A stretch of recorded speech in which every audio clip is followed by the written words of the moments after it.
So I woke up this morning, checked news as I want to do, and found a story that seems a little bit more important than people are giving it credit for. So I wanted to float it up to your attention because it might make the difference between life and death on the planet as a whole. So I thought it was worth a little bit of a second glance. So at NBC News, there's an article. U.S. government hackers threaten to intervene in election over, quote, Russia, end quote, suspicions. To get this story in context, Hillary Clinton said relatively recently, "As president, I will make it clear that we will treat cyber attacks just like any other attack.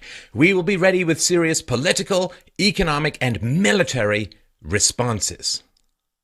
This is very, very important to understand that a cyber attack is considered to be an act of war worthy of a military response. Cyber attack. I wonder if back in 2006, when the National Security Agency in the United States monitored the phone conversations of 35 world leaders, they were given the numbers by an official in another U.S. government department, and this is, of course, according to a classified document provided by Edward Snowden. I wonder if that would be considered an act of war, because that seems like cyber hacking pretty considerably. The article goes on to say, U.S. officials are alarmed that the Russian hack of Democratic Party emails has exposed vulnerabilities in the security of the electoral voting system that are big enough to compromise the credibility of the upcoming presidential election. Now, there is no proof, to my knowledge, that the Russians hacked Democratic Party emails. If there was such a proof, I would think it would be forthcoming. No such proof has been provided. And of course, there are rumors that the Podesta emails were supplied to... Anyway, it's all nonsense. So no proof that I know of.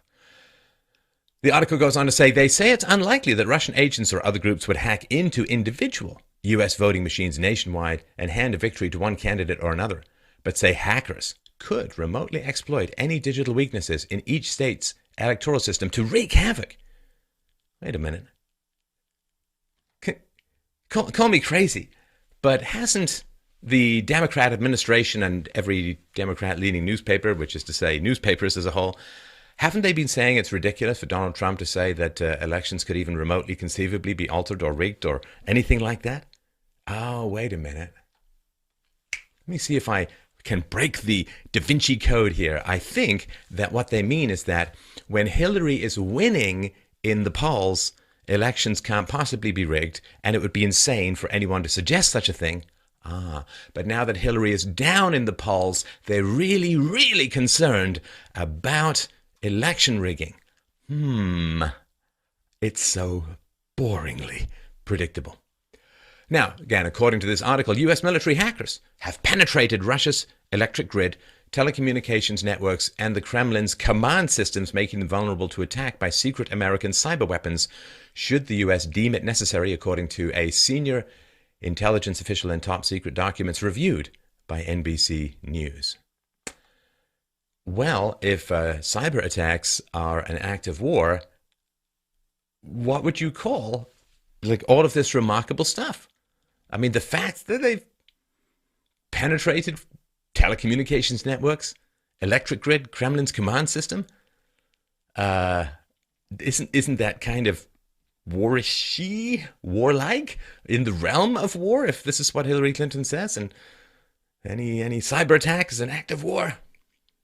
Now, American officials, I'm going to paraphrase here, so U.S. officials have long said that places like Russia and China, other nations, that they have left hidden malware in various places in U.S. critical infrastructure.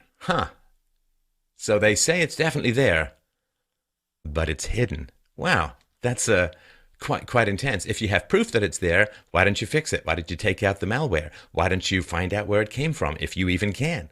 Why don't you fix your security so it can't be put there? But saying, oh yeah, there's hidden malware out there and we know where it's come from. It's like, oh, you kidding me? I've never seen that leprechaun, but I know what kind of shoes he's wearing. Oh my God, how stupid do people...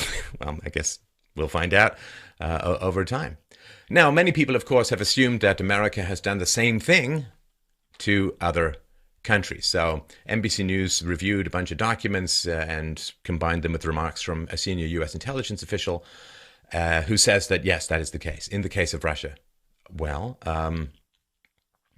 so America has implanted malware in critical Russian systems, ready for activation. What? Shouldn't this be front page news? These are two nuclear-armed powers committing surreptitious acts of war by Hillary Clinton's definition against each other. Oh, stay home, stay home, stay home.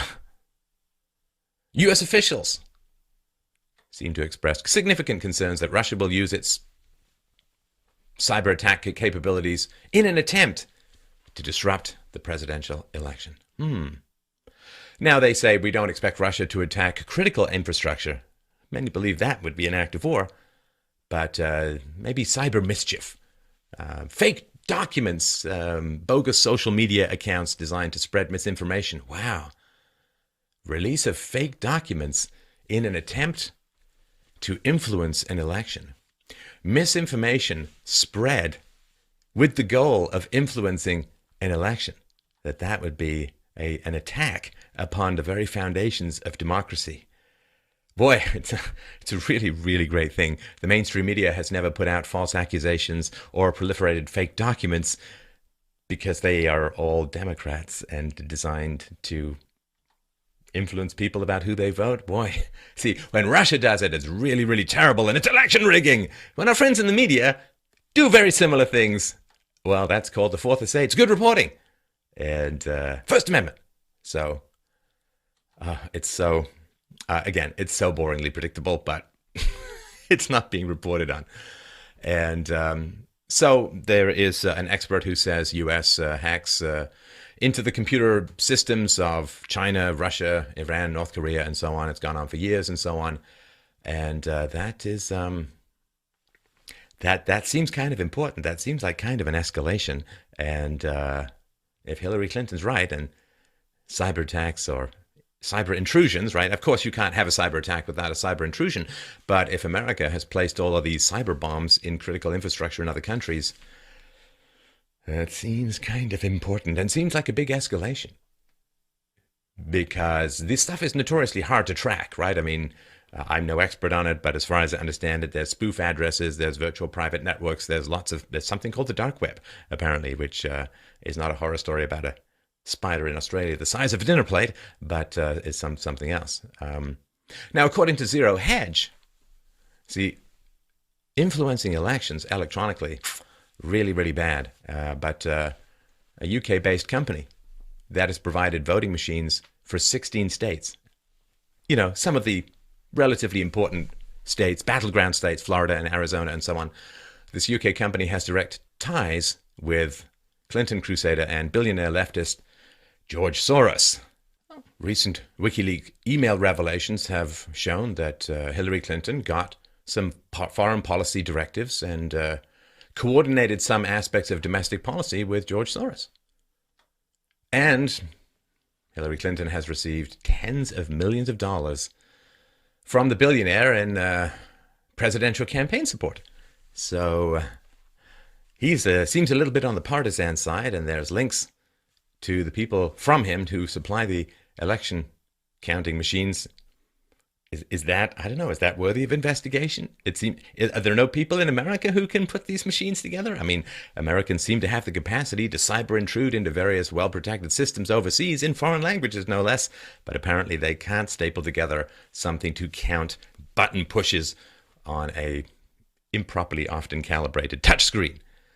So the question is, why is this story floating around? What's going on? I don't know. But I'm going to put out some speculation, which is all speculation. You can take it with a grain of salt, but this is my sort of thoughts. First of all, Trump is doing very well. And so, on the one hand, the Democrats say, oh, you know, Trump and Putin sitting in a tree, Kissi, they're all friends with each other, and Trump has all these ties, and he's a Russian puppet, and so Putin loves the Donalds. So if Trump is doing well, and is doing well on Tuesday, well, Russia isn't going to disrupt the election because the guy they get in, say the guy who's not arming ISIS slash Al-Qaeda style rebels against the president of Syria and against Russia, well, they might be kind of keen on having the Donald in because he's going to stop all of these useless, incendiary, civilization-destroying wars in the Middle East and elsewhere.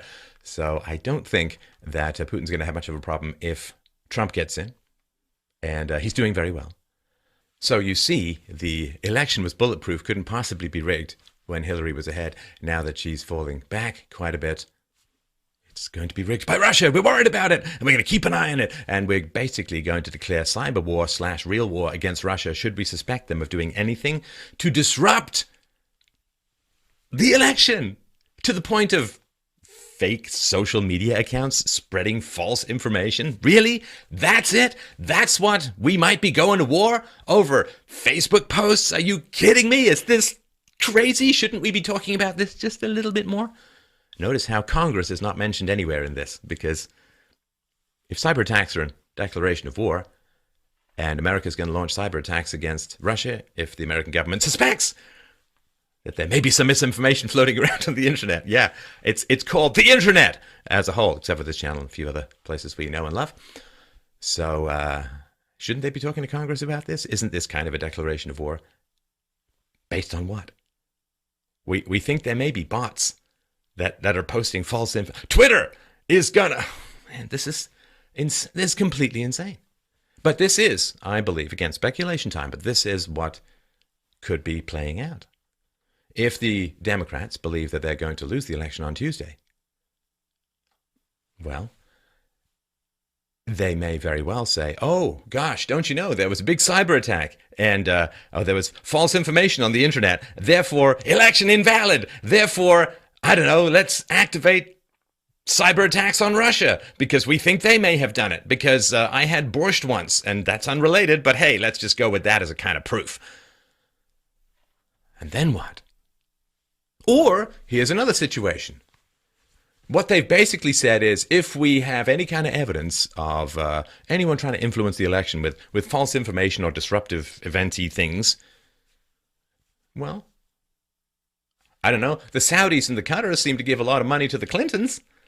They probably want her in power. The Saudis are reported to have funded significant amounts of Hillary's election war chest. So maybe the Saudis could do a little attack here and there.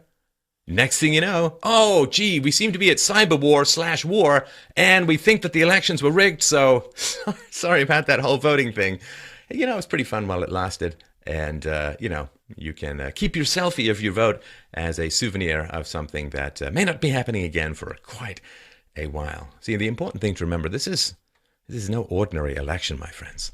This election is winner take all. This election, if the Democrats get in and legitimize tens of millions of illegal immigrants who are all going to vote Democrat, then the Republican Party is done and it becomes a one-party or uniparty state from here to eternity. And then there will be elections, just like you could have elections in communist countries, but it won't make any difference. There won't be any outcome that will alter. Whereas, of course, as we know from Donald Trump's comments to Hillary Clinton, if Donald Trump gets in, there are going to be some pretty significant investigations going forward against the Clintons, against the Clinton Foundation, and where that leads, we know that Barack Obama was sending emails with a cunning pseudonym back and forth with Hillary Clinton on her server, and who knows where that's going to lead. So you understand, this is a winner-take-all election. Now, I don't tell anyone what to think, of course. I like to give examples on how to think, but I'll tell you what I think. If on Tuesday there are all of these rumblings coming out about cyber intrusions and false information and cyber attacks, I'm going to tell you, I'm just going to take the words of George Carlin to heart. I'm not going to believe a word of it.